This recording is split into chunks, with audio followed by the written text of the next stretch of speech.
welcome back to the lecture series in cell culture technology.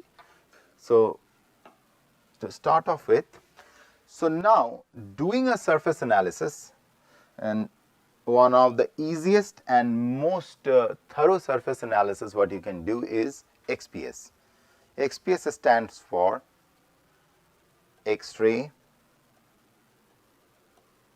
photo, electron,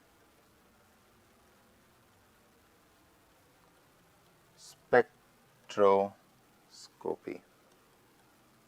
So, this is one form of a spectroscopy where what you do, the emerging beam. So, you try to understand in simple language, you shine a radiant energy on the substrate and it has its certain level only, you do not go very high on it. Okay. Now, what this does, this ejects out, say for example, let me draw it, that will make more sense. Say for example, you have a substrate like this, and this substrate has this different color of elements which are present, red, say blue, green, light green, pink,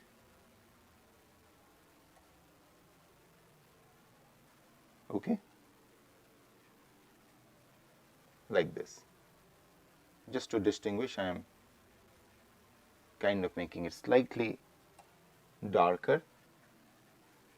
So, this is how the surfaces mix up. Okay. Now, essentially speaking, you have 6 different colors or 6 different atoms or elements which are present on the substrate. Now, let us give them some different names. Okay. Say I say this blue stands for silicon, dark green stands for carbon, red stands for say nitrogen, light green, this say stands for, so the surface has lithium. I am just for your understanding sake I am telling you, and a lighter pink which may stands for say hydrogen, and this one stands for oxygen. Now, you shine a emerging beam out here. Do not worry about it, what you are shining at this point. What this will do is, on the surface whatever is present, it will eject out the outermost electrons, and each one of those outermost electrons which are being ejected out, so I am representing them by the respective colors of that atom or of that element. Okay.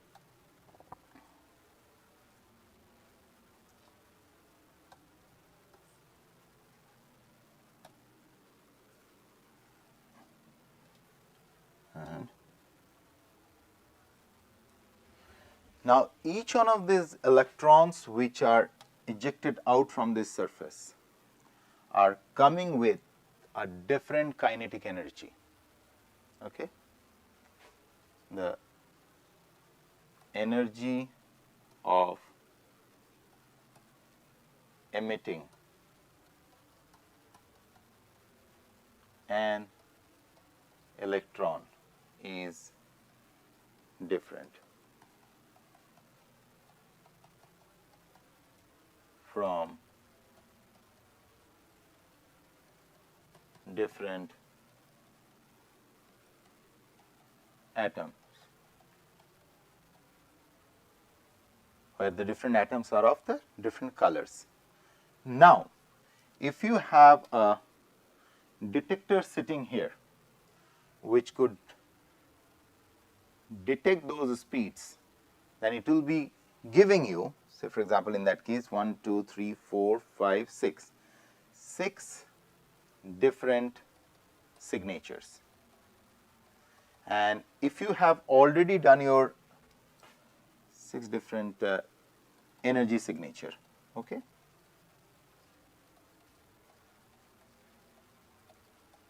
and if you have already done your base calculations right, say for example, you already have a library. How you create the library? So you do the same experiment with under this situation.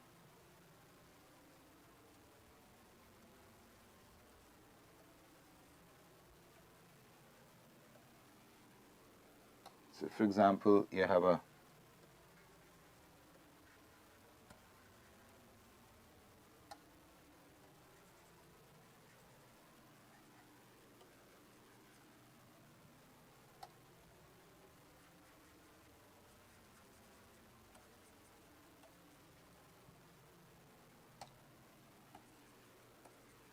so these are pure substrates what we are talking about, okay?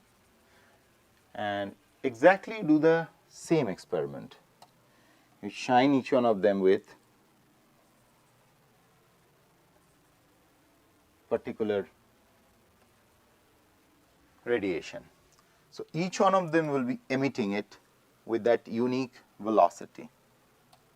So you have already the table at your disposal where you know the basic table is the library of E values or energy values for different elements, right? If you know that value, then what you can do is you can back calculate from this mixed substrate and you can figure out what all elements are present on that particular substrate, right?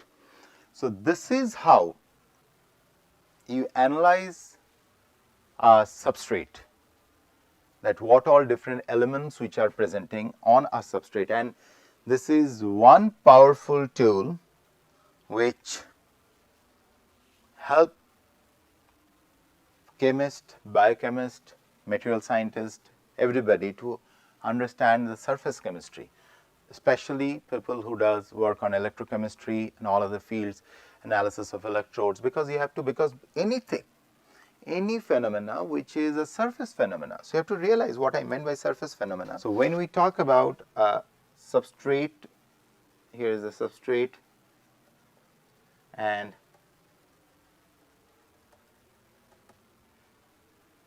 cells are attaching on the substrate,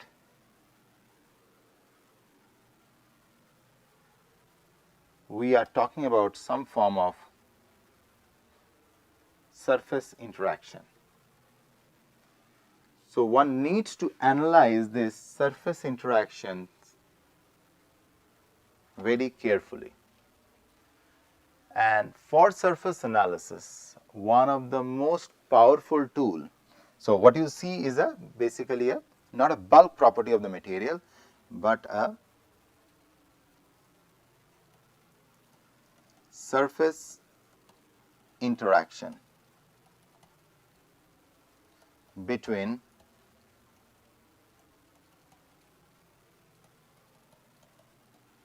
cell and surface. It could be any surface, and the interactions are shown here in the red color.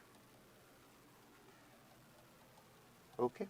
So now, unless otherwise you know the surface chemistry of any material, it is extremely tough for you to quantify that why this interaction is happening, who is bonding with what.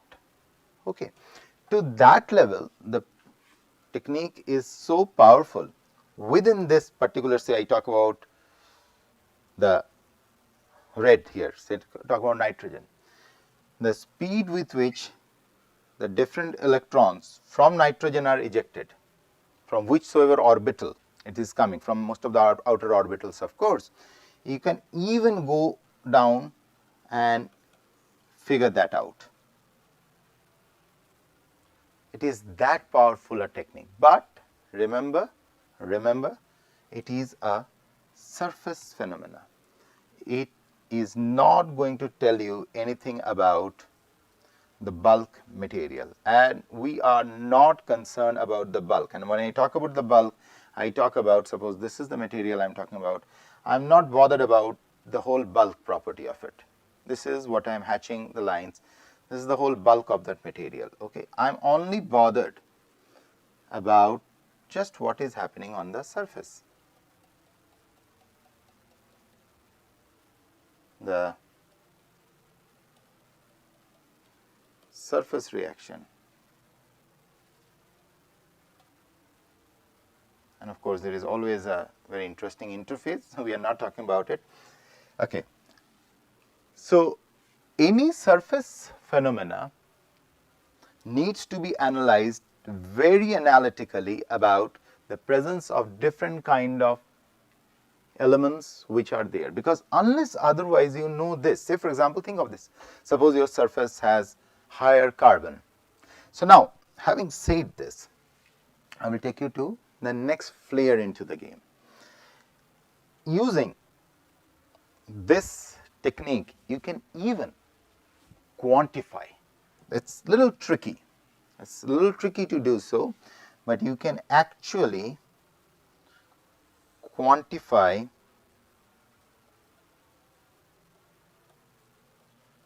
the amount of carbon, nitrogen, and all other XYZ elements out there. And if you can quantify, so you can develop a ratio. Say for example, I say C is to N is to, say, silicon is to say lithium is, just put some numbers, say 5 is to 1 is to 2 is to 0.5 or 1, okay, whatever. So, in that situation, you know that, okay, so this is the composition I am getting when I am coating the substrate with this specific material, right. So, that way you not only have a qualitative estimate,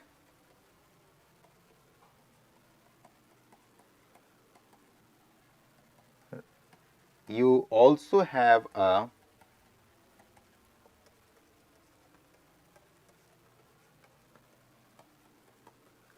quantitative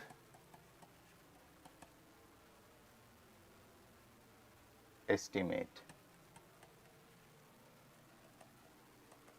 of individual elements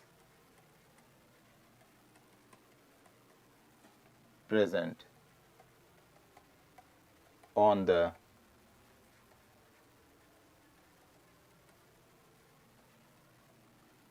substrate or surface. So, this is a powerful tool which generally not used by the biologist very frequently, but those who are intensely into cell culture, they may like to look at this technique.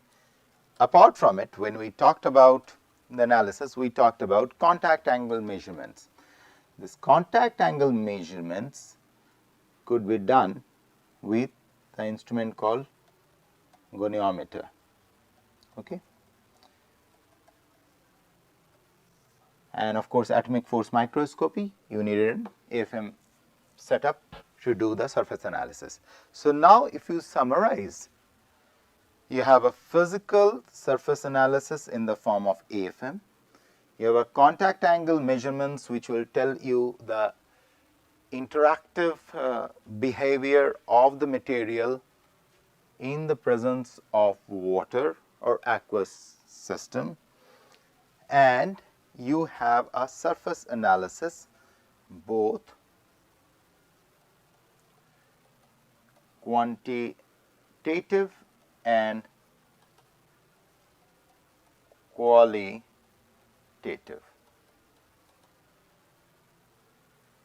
So once you analyze the surface, or you know the tools to analyze a surface, you know how much power you have now really to approach to a problem. So now I give you any material, irrespective of whether you know the nature or not. I may give you even a random stuff. I say, this is going to work. How you should scientifically proceed, the experimental science wise. You first of all do different dose dependency of dissolving. If, of course, the assumption here is if it is a water soluble. If it is a water insoluble, of course you can do. You just have to know how to, where you have to dissolve and, put it on the surface. If it does not dissolve in aqueous, it will dissolve in non-aqueous solvents. Okay. Then too you can make a thin films. Of course, that is not the application, is not towards cell culture. Application may be something else. But see, the point is, we are not bothered about where or you are going to apply, because you will be going places and doing different kind of scientific endeavor. What is important is that you should have an idea that what all tools are there in my armory which I can use to analyze surfaces. So definitely these three are some of the very potent tools. So you coat the surface, so you coat at different concentrations. Suppose I take concentration 1, concentration 2, concentration 3, concentration 4. Okay. In our case, say polydyl lysine, we take 4 different concentrations.